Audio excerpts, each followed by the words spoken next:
రవి, శృతి వాళ్ళైతే ట్రయల్ రూమ్లో ఉంటారు. ఇక అదే పక్కనున్న ట్రయల్ రూమ్కి అయితే బాలు, మీనా వస్తూ ఉంటారు. అలా లోపలికి షర్ట్ మార్చుకో అనేది అంటూ ఉంటుంది మీనా. ఏంటి ఏమన్నావు అని చెప్పి అయితే శృతి అంటూ ఉంటుంది. నేనేం అనలేదే అని చెప్పి అంటూ ఉంటాడు రవి.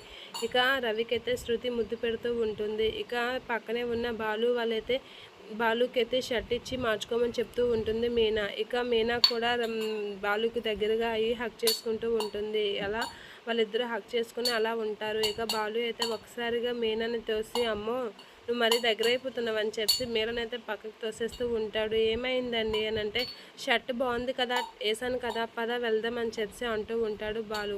బాలు అయితే పద పద అని చెప్పి బయటకు వెళ్తూ ఉంటాడు. పద నువ్వు, అమ్మో పక్కన బాలు అని వాళ్ళు ఉన్నారని చెప్పి రవి, శృతి వాళ్ళైతే షాక్ అవుతూ ఉంటారు. అయితే పద ఫస్ట్ నువ్వు వెళ్ళు అని చెప్పి రవిని బయటికి పంపిస్తూ ఉంటుంది. ఇక రవి బయటికి వెళ్ళడం చూసి బయటికి వెళ్తూ బాలుని చూసి లోపలికి వెళ్తూ ఉంటాడు. అమ్మో బయట మా అన్నయ్య ఉన్నాడు అని చెప్పి అంటూ ఉంటాడు. ఇక నువ్వు వెళ్ళు అని చెప్పి రవి అయితే శృతిని తోస్తూ ఉంటాడు. శృతి బయటకు వచ్చేసరికి మీనాని చూస్తూ ఉంటుంది. ఇక మీనాని చూసి అమ్మో మీ వదిన ఉందని చెప్పి శృతి కూడా లోపలికి వెళ్ళిపోతూ ఉంటుంది. ఇక వాళ్ళిద్దరైతే కంగారు పడుతూ ఉంటారు.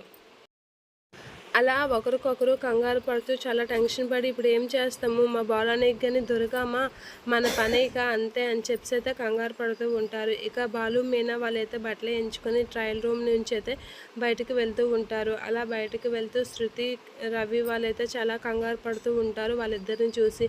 ఇప్పుడు ఎలా మనం ఎక్కడి నుంచి ఎలా తప్పించుకుంటాం అని అయితే చాలా కంగారు పడుతూ ట్రయల్ రూమ్లోనే ఇరుక్కుంటారు వాళ్ళిద్దరూ.